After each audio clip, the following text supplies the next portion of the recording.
Kemiklerimizi genelde böyle sabit, değişmez yapılar gibi düşünürüz değil mi? Ama aslında durum hiç de öyle değil. Türkiye Endokrinoloji ve Metabolizma Derneği'nin 2025 kılavuzuna göre kemiklerimiz adeta yaşayan, nefes alan ve sürekli kendini yenileyen bir mimari harikası. İşte bu sunumda bu harika kılavuzun ışığında iskeletimizin sağlığını yöneten o karmaşık ama büyüleyici süreçlere dalıyoruz. Peki bu dinamik mimariyi nasıl anlayacağız? İşte yol haritamız bu. Önce kemiğin ne kadar canlı bir yapı olduğunu göreceğiz. Sonra osteoporoz gibi yaygın sorunlara ve hatta daha az bilinenlere bakacağız. Ve tabii ki en sonunda da bu muhteşem yapıyı nasıl koruyup kollayacağımızı konuşacağız. Biliyorsunuz, her büyük mimari eserin temelinde sağlam bir plan vardır. İşte şimdi iskeletimizin o hayat boyu süren durmak bilmeyen yenilenme döngüsünün, yani kemik mimarimizin temel planının nasıl işlediğini bir anlayalım. Aslında vücudumuzda sürekli devam eden bir şantiye var. Bu şantiyeyi iki temel hücre yönetiyor. Bir yanda eski dokuyu yıkan osteoklastlar, yani yıkım ekibi, diğer yanda da yepyeni dokuyu inşa eden osteoblastlar, yani inşaat ekibi. İşte bu iki ekip arasındaki o hassas denge iskeletimizin bütünlüğünü sağlıyor. Peki bu muhteşem dengedeki inşaat projesi rayından çıkarsa ne olur? Yani en yaygın metabolik kemik hastalığı olan osteoporoz kapıyı çaldığında neler yaşanır? Gelin şimdi ona bakalım. Ona sessiz denmesinin çok geçerli bir nedeni var. Çünkü genellikle bir kırık olana kadar hiçbir belirti vermiyor. İşte bu yüzden risk faktörlerini bilmek hayati önem taşıyor. Çünkü siz farkına varana kadar hasar epey ilerlemiş olabilir. Ve şunu unutmamak lazım, osteoporoz sadece yaşlanmanın bir sonucu değil. Kemik kaybını hızlandıran pek çok başka faktör de var.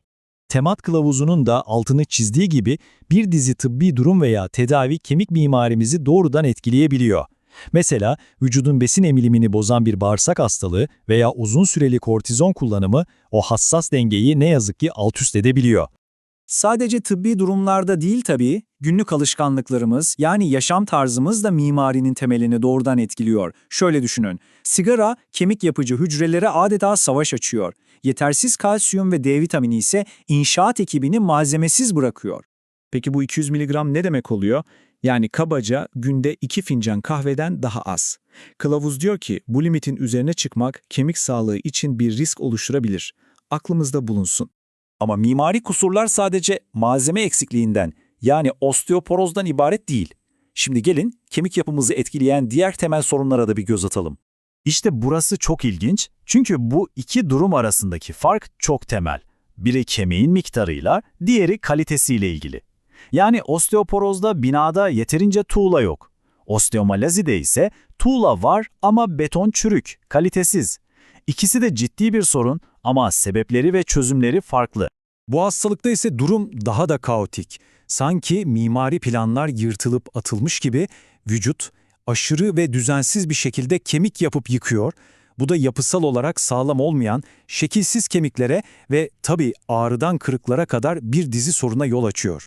Peki, bütün bu riskleri öğrendikten sonra soralım, vücudumuzun bu sessiz ama çalışkan mimarlarını nasıl destekleyebiliriz? Neyse ki kılavuz bu konuda bize son derece net, kanıta dayalı öneriler sunuyor. İşte bunlar kemik sağlığının adeta anayasası. Özellikle en yüksek kanıt düzeyine sahip olan kalsiyum, D vitamini ve egzersiz. Kılavuz bu üçünü sağlam bir kemik yapısı için olmazsa olmazlar olarak tanımlıyor. Kılavuz, beslenme yoluyla yeterli kalsiyumu alabilmek için günde 3-4 porsiyon süt ürünü öneriyor. İyi de bir porsiyon ne demek? İşte bu tablo o soyut porsiyon kavramını gayet somut bir şekilde gözümüzün önüne seriyor. Tabii ki sadece kemikleri güçlendirmek yetmez, onları korumak da lazım. Özellikle düşmelerden korumak. İşte bu basit çevresel değişikliklerin ne kadar etkili olduğu kanıtlanmış durumda. Kılavuz bu basit adımların kırık riskini azaltmada inanılmaz derecede etkili olabileceğini vurguluyor. Peki diyelim ki bir sorundan şüpheleniliyor. O zaman binanın sağlamlığını nasıl ölçeriz? Ve bir onarım gerekiyorsa bunun temel hedefleri ne olmalı? İşte bu hızlı ve ağrısız test, kemik sağlığınızın adeta bir röntgenini çekiyor. Sonuçlar genellikle yeşilden kırmızıya, yani normalden osteoporoza doğru giden bir renk skalasında veriliyor. Bu da hem teşhis koymada hem de tedaviyi planlamada bize yol gösteren en önemli araçlardan biri. Kılavuzdan gelen bu cümle aslında her şeyi özetliyor. Tedavi sadece ilaç almaktan ibaret değil. Yani sadece ilacı alıp oturmakla olmuyor bu iş. Aktif fizik tedavi, kemiğin kendini iyileştirmesi ve gelecekteki kırıkların önlenmesi için sürecin temel bir parçası. Peki, kemiklerimizin hücresel mimarlarından onları bekleyen tehlikelere kadar her şeyi konuştuk. Tüm bu bilgilerden sonra cebimize koymamız gereken en temel, en nihai mesaj ne olmalı? Bu aynen bir banka hesabına benziyor. Her gün yaptığınız seçimlerle bu hesaba ya yatırım yapıyorsunuz ya da hesaptan para çekiyorsunuz.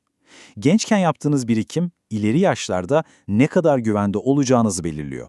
Yani iç mimarinizin gücü veya kırılganlığı tamamen bugünkü seçimlerinize bağlı. İşte bu son soru, tüm bu anlattıklarımızı kendi hayatınıza uygulamanız için bir davet. Unutmayın, bugün sağlığınıza yaptığınız her küçük yatırım, gelecekteki yaşam kalitenizi şekillendirecek en değerli güvenceniz.